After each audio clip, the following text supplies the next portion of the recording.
Olá, boa noite, gente. Tudo bem? Olha, eu tenho a dizer que já tô com saudade, viu? Já tá difícil pra gente ficar longe, mas infelizmente nós vamos precisar de ficar assim mais um tempo, tá bom? Vamos começar o nosso culto então, de oração orando, né? Vamos lá. Senhor Jesus, eu quero te agradecer por esse dia, te agradecer pela a vida que nos deu hoje, pelo bom sono, o descanso da noite, pelo teu Espírito andar junto conosco. E agora, no nome de Jesus, eu te peço a direção do teu Espírito, te peço da sua autoridade para aplicar a tua palavra, da tua sabedoria, meu Pai, para dirigir a palavra aos que vão abrir esse vídeo. Ser com a Vila Elisa, nos dê condições de avançar mesmo nessa tristeza de ficar distante, mas que o seu evangelho continue sendo pregado ali.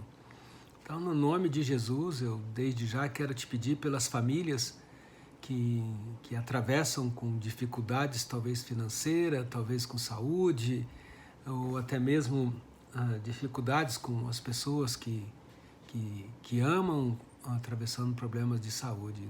Que os seus anjos acampem, Pai, em volta dessas casas, em volta dessas famílias, dando da paz que só o Espírito Teu pode dar. Então, eu venho agora colocar cada membro da Igreja Vila Elisa nas suas mãos, pedindo a sua direção. Nós sabemos que tem alguns diretamente com problema de saúde. Visita, Deus, cada um deles e, no nome santo de Jesus, cuida de cada um. Obrigado, Pai. Me conceda agora da tua vontade, né, para levar exatamente a tua palavra, o que o teu Espírito tem dentro desse trecho que vamos ver hoje. Em nome de Jesus, amém. Esse é o título da nossa reflexão hoje. Cabe a nós, cristãos, estudar as Escrituras e crescer em intimidade com Jesus Cristo. Eu vou pedir para você agora abrir a sua Bíblia em 2 Pedro, capítulo 3, versos 14 a 18. Eu vou repetir, 2 Pedro, capítulo 3, versos 14 a 18. É o final do capítulo 3, do capítulo 2, tá bom? Da 2 Pedro.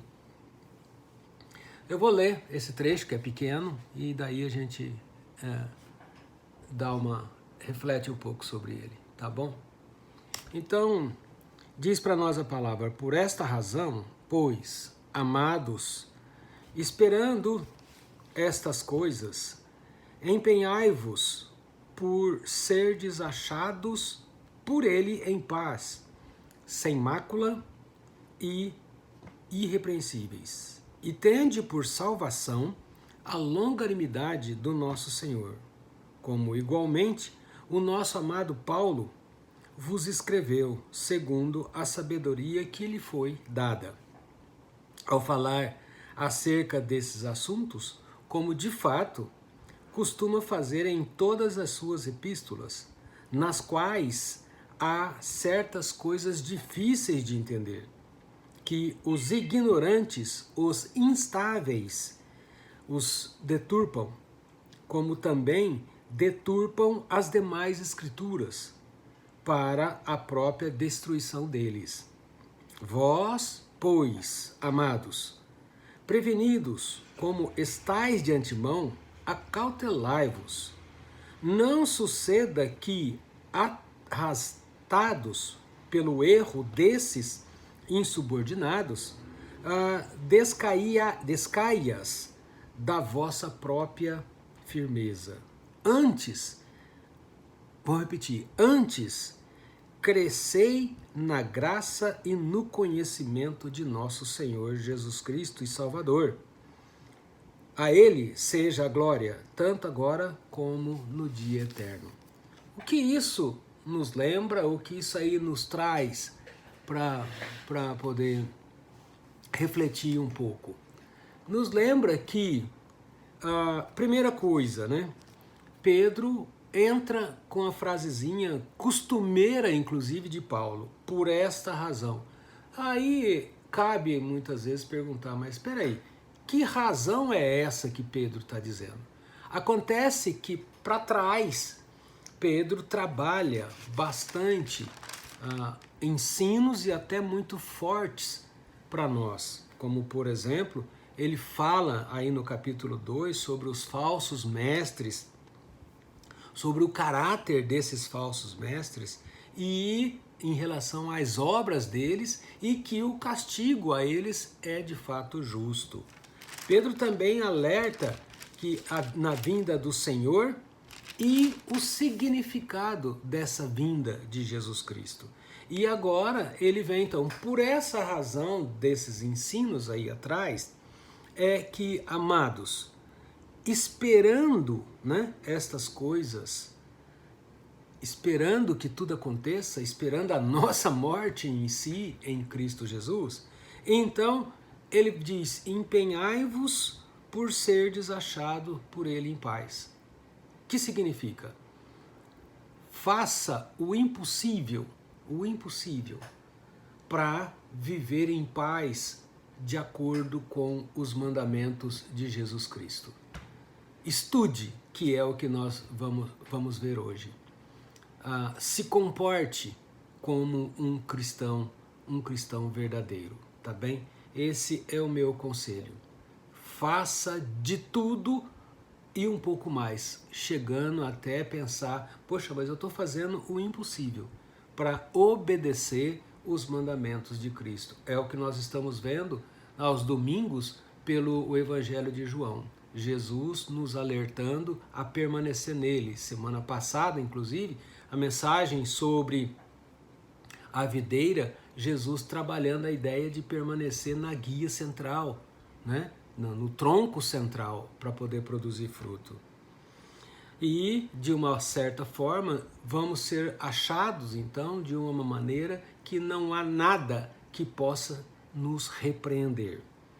A segunda coisa, ele diz aí, tende por salvação, ou seja, receba e aceita do nosso Deus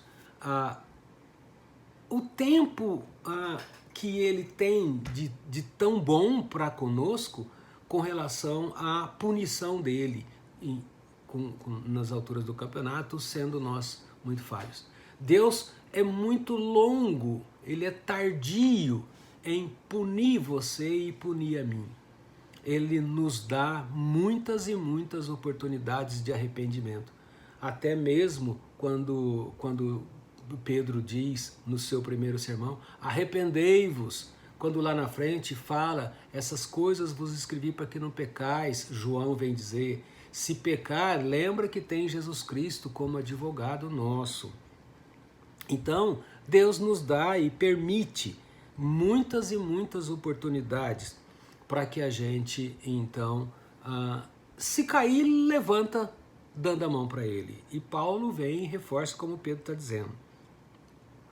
Ao falar acerca desses assuntos, é bom lembrar, sempre é bom lembrar, que existe muitas pessoas que faz de conta que entende o texto, muitos inclusive estão liderando grupos religiosos, fazendo de conta ou até mesmo conseguem entender o texto, mas no coração deles não existe, na verdade, a ação do Espírito Santo. Então eles conseguem facilmente distorcer o texto e ensinar de forma distorcida. A esses, inclusive, traz lá atrás, no capítulo 2, a ideia de que o juízo é justo, de que o castigo é justo. Mas por outro lado, Pedro fala assim, aqui no verso 17, vós, pois, amados, continuem então prevenidos, porque vocês já foram. Tanto aqueles discípulos no passado, quando tiveram Jesus ensinando, quanto nós hoje, cabe a nós hoje, saber que nós estamos sendo ensinados e ensinados pela palavra. Então, você e eu não temos muita desculpa porque temos a Bíblia, inclusive, que é a nossa regra, de cair em pecados assim tão facilmente, porque somos avisados a respeito dessa palavra, a respeito dos mandamentos de Jesus Cristo. Então, pelo contrário, ao invés de ceder de maneira falsa, de maneira fácil, ao invés de ceder de maneira fácil a esses falsos profetas, melhor então é conhecer as Escrituras e alcançar então uma aproximação maior com Jesus Cristo, uma intimidade maior com Ele. Quando eu pratico isso, quando você pratica isso, então a gente, pelo contrário, distancia do pecado. Esse é o meu recado para o dia de hoje, porque o verso 18 vem e conclui dizendo: antes de cair na tentação, presta atenção, crescei na graça e no conhecimento do nosso Senhor Jesus Cristo. Paulo indica isso lá na carta de 2 Timóteo 3, 16, 17, que toda a escritura ela é inspirada. Então não tem nada na Bíblia que não possa ter vindo do Espírito Santo, ou seja, diretamente de Deus passando por Jesus e concluído através do Espírito Santo até nós. Devemos então confiar sim nessa palavra, estudá-la e crescer no conhecimento dela, do nosso Senhor, aproximando cada vez mais de Jesus Cristo, o nosso Salvador. Amém? Vamos orar e coloque no grupo as suas dificuldades, as suas necessidades, para que a gente possa, ou seja, dividir isso conosco e eu poder orar junto com você, tá bem? Lembrando que sexta-feira, amanhã, é o dia do casamento do Magnum mais a Ilvani. Vai ser às 4 horas da tarde, às 16 horas, no cartório ali da Rua Paraíba, tá bom? Se alguém, não vai poder entrar todo mundo, mas se alguém quiser ir e depois parabenizá-los ali na porta do cartório, vai ser legal, tá bom? Deus abençoe a todos, tenham todos uma boa noite. Obrigado.